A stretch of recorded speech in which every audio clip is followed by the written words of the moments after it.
Today, I'm fortunate enough to be joined by Dr. Bruce Addison. Bruce Addison's my name. Bruce is a Deputy Principal at Brisbane Girls Grammar School and the President of the ACEL Queensland branch. I started my career in corporate banking, finished that in the late 80s, so 5 years there. He taught me a lot, but the 87 share market crash taught me that I didn't want to be there. Since then, of course, a lot worse things have happened, but it was really interesting. It's the first time back in those days where people were borrowing money on then commercial bill to buy shares. And as a young fellow, and I was only in my very early 20s, valuing shares at head office one day in a portfolio and then valuing them the next day at a hugely reduced rate against huge debt was a massive insight into human behaviour. I've been at BGGS for about 25 years in 2 stints. We've got quite an extraordinary principal at the moment who's a wonderful leader. She was a history teacher before she went to Sydney for 8 years herself and came back. The beauty with Jacinda coming back was she didn't have to learn the school, so she could move things pretty quickly when she came back. One of her greatest strengths is trust. She really trusts people to get on with it. So she's placed a lot of trust in me as far as curriculum and teaching and learning and recruitment and policy work in that area is concerned, which has been great. That's probably me in a nutshell. Got a lot of thoughts about middle leadership because I was one for so long and certainly understand the sandwich. Bruce's experiences from corporate banking to classroom leads him to describe the role of middle leadership as a sandwich. When I consider that metaphor, to me it evokes thoughts of the range of ingredients that can sit in the middle of 2 layers that ultimately produce our daily repast. Metaphor can be a powerful way for us to view the world. So how did the sandwich metaphor come to be for Bruce? When I was a middle leader here, the frame of reference was a group of senior leadership that didn't really rate those below them. There were 3 senior leaders who saw themselves, especially one, as being the intellectual superiors of everybody else.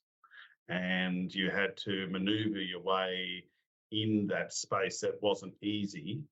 And because of the inflexibility, you had to really be quite agile in quite a narrow space where you've got your staff in your faculty wanting something, but you had a massive brick wall here that you couldn't really surpass.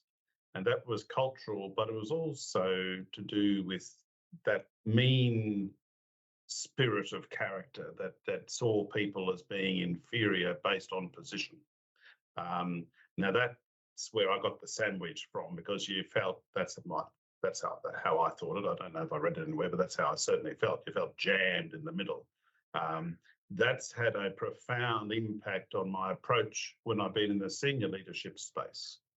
Bruce's metaphor of a sandwich is less about a richly diverse meal and much more about the pressure that comes from above and below with his experiences of middle leadership. In an award-winning paper by Dr. Christine Grice, there's a line from a middle leader that says, "We're like spies," but in a good James Bond kind of way.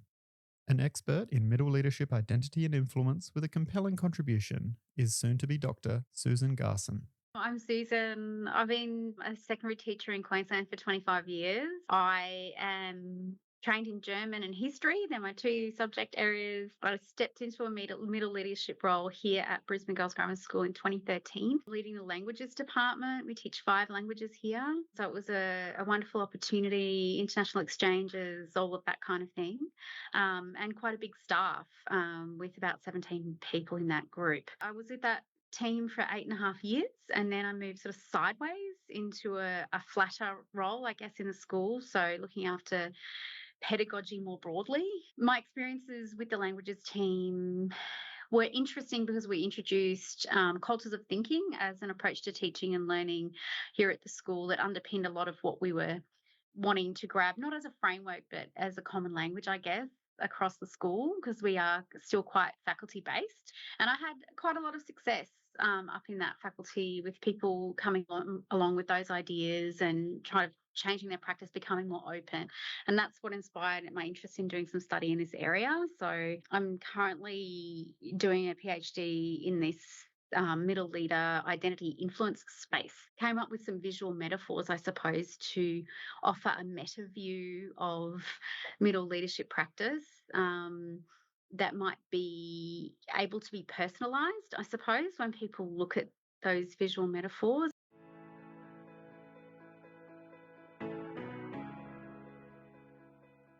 we're approaching this series is to take a deep dive, if you'll excuse the overused metaphor, into metaphors for middle leadership.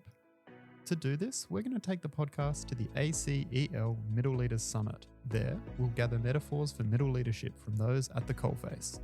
My gosh, it's hard to escape a metaphor.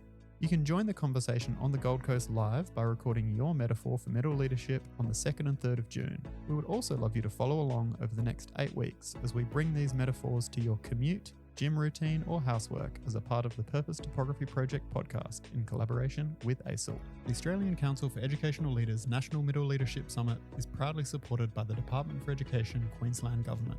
We also thank silver sponsor Growth Coaching International, enhancing educational leadership for over 110,000 educators. Thanks to partners Hutton Consulting Australia, transforming education one leader at a time, and Morningtide Consulting, shaping sustainable futures for independent schools. So, Susan, how do you feel about the sandwich metaphor? It's the one that's used most to describe middle leaders, along with things like buffer and bridge, along with things like crusader among peers, these sorts of things. You know, metaphors in educational leadership are really prolific. There's a lot. And so I have read quite a lot of them, especially, Grice's work and Nedelicki's recent work and that kind of thing.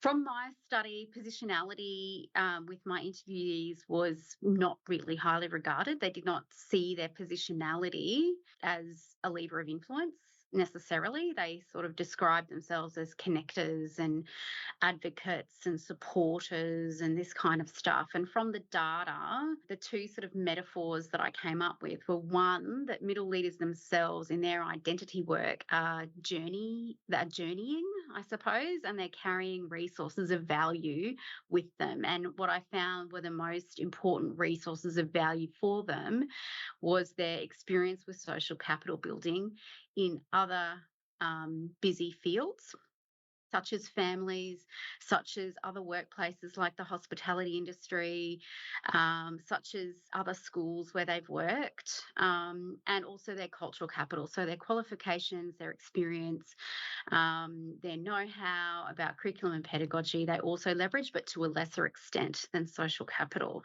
And then they had to kind of adapt, as Bruce was saying, so adapt to the elements on their journey, I suppose. They also had people crossing their path. Mostly it was people who had an impact upon them. So this relational capital coming through all the time might have been a mentor who left something on the track for them to pick up, or someone who's shown them the way and then left the path and let them make their own way forward. So that was one metaphor. And the second metaphor that came from the research was that middle leaders are campfire builders, that they have greatest influence within their immediate team. And so they construct a bounded site or a campfire for their teachers in their subject discipline to come together. So campfires are also used in the literature, but have never been used to describe middle leaders. A lot of Indigenous literature around campfires, but not with middle leadership. And I think, sort of what I'm saying underpins the burning of this fire is the middle leaders' impetus with their social capital history, their cultural capital. I'm talking about their habitus, so I'm using Bourdieu's theories there, and also something else I've discovered called emplotment, which is, I guess, critical trigger points on a journey that they could narrate that somehow had shaped them significantly. So it might have been a terrible experience or it could have been a positive one, but they bring that to bear when they are choosing how they're going to bring others around the fire and create warmth and openness and agency and all of these things, buy-in. But in turn, as they are doing that, if their sort of identity practices are endorsed by those within the immediate team, they're likely to have greater influence and a greater sense of self-concept and identity as a leader.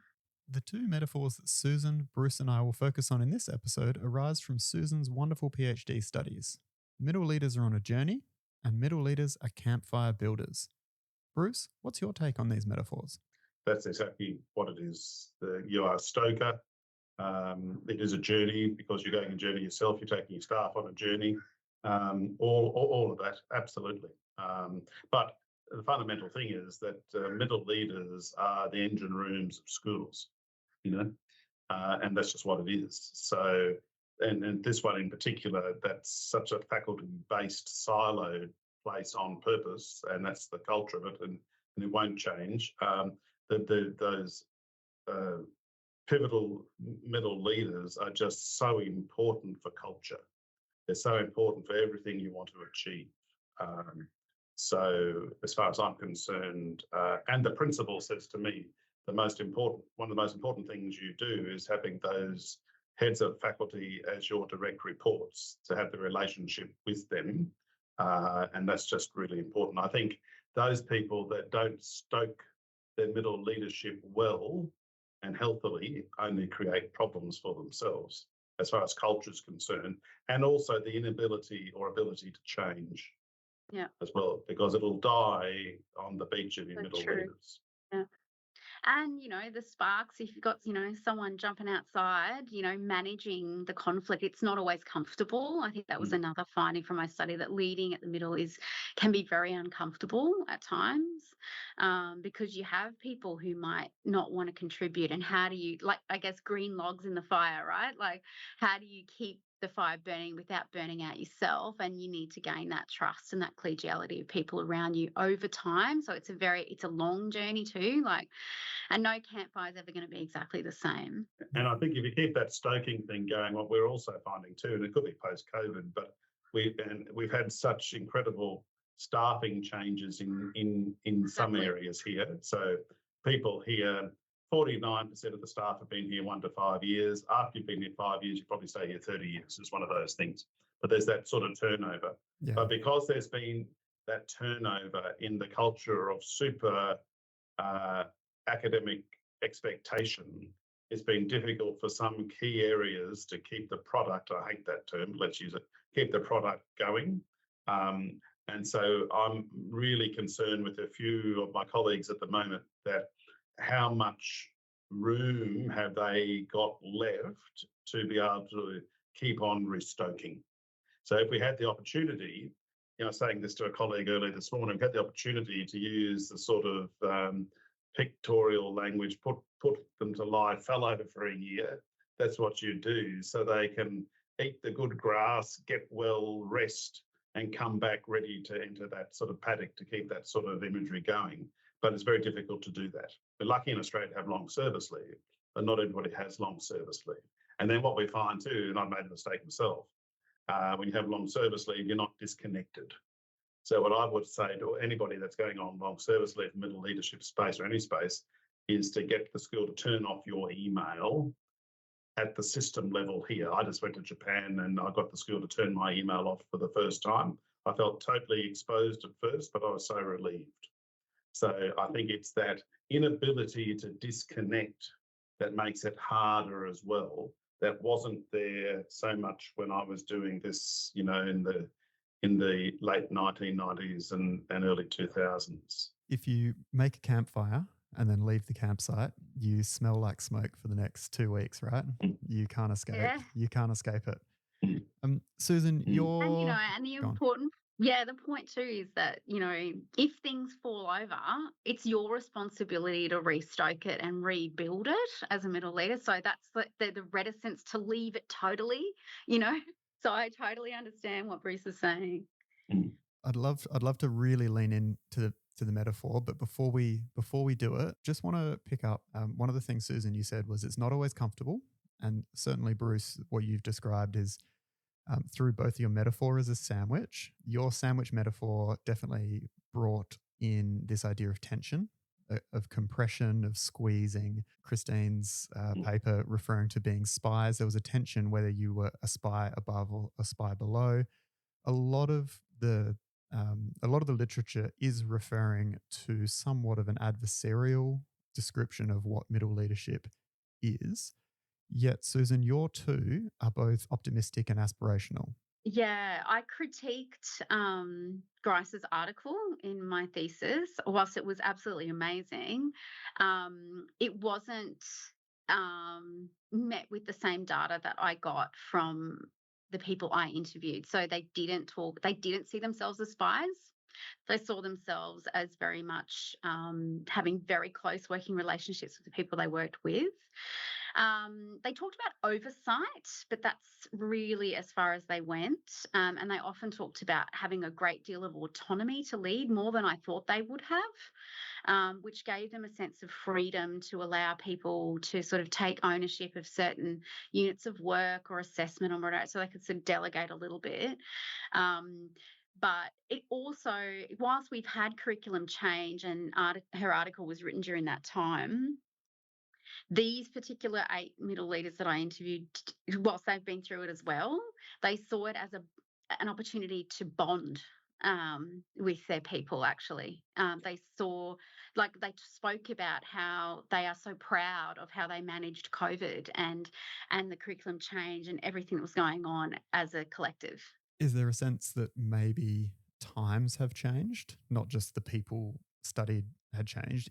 Is post-COVID, is there an aspirational element to it, or are we framing middle leadership more around the actions rather than the position? Because I think the position still has a squeezed element, but the actions certainly are potentially more optimistic. Definitely. And I think, what came out of it was, like, from my perspective, like, positionality really didn't feature. They didn't see themselves as above whatever. They also had good relationships with their senior leaders, by and large, so they felt support. They felt like they could go to their senior leaders if they needed, intervention, if something was going wrong. So whether it was just, although they did raise tensions, like a couple of them talked about being super happy with being in the middle and wanting to be there career long, and others sort of feeling they were a bit stunted, like they needed more growth, and really that was up to them to develop themselves, read, get to professional learning, often not paid for by their schools, especially in the regions. Metaphors come to life when we think about them and discuss them. Susan has undertaken some exceptional research to develop the pair of metaphors, so let's put it to Bruce. What is the metaphorical wood in the campfire? Goodwill. I think it's goodwill. I think, I often quote the Paul Keating line, Bob Hawke used to build the Capitol and I'd burn it. And I think it's all about building the capital and building trust. Just written a little bit about trust, but I think that's the currency.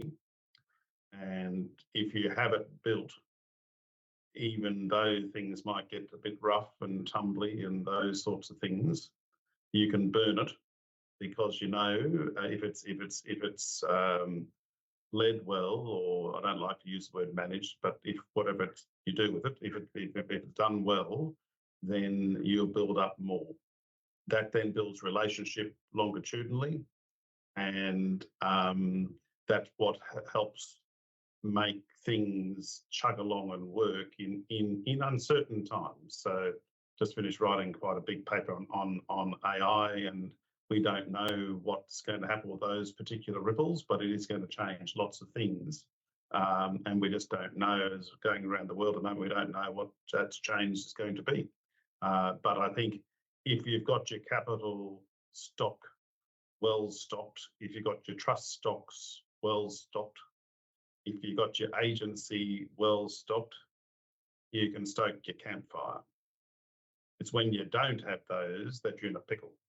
And Susan, from your perspective, what's the wood? It's social capital mainly, but it's cultural as well. So if you have the trust and the relationships, then, like Bruce is saying, well, we don't know what's coming with AI, but we know people have different strengths that they can bring in, new knowledge, new skills. And if that's shared around the campfire, then we enhance the levels of knowledge and skill that we have, as well as the level of trust and connection that we have amongst the people who are doing the work. Susan, you mentioned the green wood before. Tell us a little bit about that. Well, I guess, I don't know, we as middle leaders probably have all had experience with someone who might be a bit reticent to buy into something new, who maybe does the bare minimum and really isn't interested in taking on anything extra. So it's about, from the research that I did, it's about trying to find in them something that they're interested in, that they can focus on, that you can bring them along.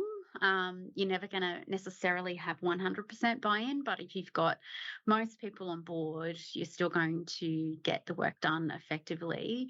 And I think, campfires need to be tended and carefully managed. So that's part of it too. So those people who, might not want to be part of things, it's like, setting up, if you've got that trust expectation and expectation of contribution and those kinds of things as a way of being and doing, they're more likely to come on board than not. But that's what makes it difficult.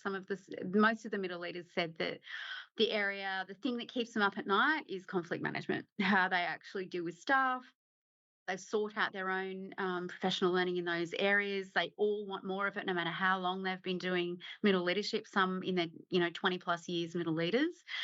I could always learn more about how to manage conflict. That's amongst staff. And how to mediate and how to, do those sorts of things. So it's an area for development. Absolutely, it's becoming harder. Not quite certain why it is, but it is. I don't know if it's the demographic. But it could be the demographic of those people that are about to leave and do something else, as well as the demographic of the young ones. The young ones have got higher levels of expectation of mentoring and those sort of things that might have worked previously. We found certainly haven't worked spectacularly with some of them. I think there's the issue of not wanting to have the teaching lifestyle. The whole idea about night work and weekends. We had a couple unexpectedly leave last year because of that. They're just new to the profession. So what we just accepted as being what the lifestyle is, there's not an acceptance as much as there used to be. That being said, we've got a young new teacher at the moment, has been here a couple of years, who's quite extraordinary. You have to actually remind her to slow down a little bit, but the energy that she's got and the drive is just remarkable. But yeah, things have changed, and I think it is about the life cycle and the lifestyle. I will say to anybody that wants to listen, until the state is preferred to fund a concept of a different teaching load from that's been in for the last 60 or 70 years, we won't get a lot of structural change. Time, obviously time was a huge barrier to influence of all of the people that I interviewed. They have wonderful ideas about how to create more time, but it's often driven by budget and timetable. The tension between performativity and professionalism. So performativity to get the results that the kids and the families want in these independent schools, because mine was an independent school only study. But who am I as an authentic teacher, like not spoon feeding them, letting them think, letting them do it themselves, having some ownership over what they're doing as students. So it's this tension. And I think it is contextual. It depends where you're talking about. As Bruce mentioned, we are like a really high performing school in the ATAR system. That may be different to, some other schools that don't have the same, I guess, achievements as front and centre for families as those we have here. Yeah. My wife works for a sector that is for underprivileged kids, and she looks after 5 campuses in Queensland. They have 100 kids per campus. They feed them breakfast and lunch, let them take food home at night time because they may not have food at home. They come back to school hungry. The programs that they're building for those kids are quite remarkable. I've certainly learned, not that I thought this, but it's got nothing to do with intellect. It's all to do with advantage. And just the fact that those kids finish their schooling with the Queensland Certificate of Education is a remarkable thing. Now, some of them go and sadly still lead lives of disadvantage. Some of them will end up in jail and those sorts of things. But there's a lot of them that don't. And there's a lot of them, by any measure, has been extremely successful. Now, those staff working in those schools certainly don't have the resources that we have, and like schools, and it's just made me really think. And it's really, really, really think. Both Susan and I have, used sociological methodologies in our PhDs that make you think about these sorts of things very deeply. Campfires and those sorts of skills are very different in the campfires we're talking about, both Susan and I. As we look forward to the ACEL Middle Leaders Summit on the Gold Coast and the diversity of metaphors of middle leadership that we will experience, I encourage you to picture your middle leadership campfire and to think about how you engage with the metaphor. What are your logs? What's the fire? Who sits around your campfire in the imagination of the metaphor? I can't wait to bring these metaphors to you, so thanks for joining us.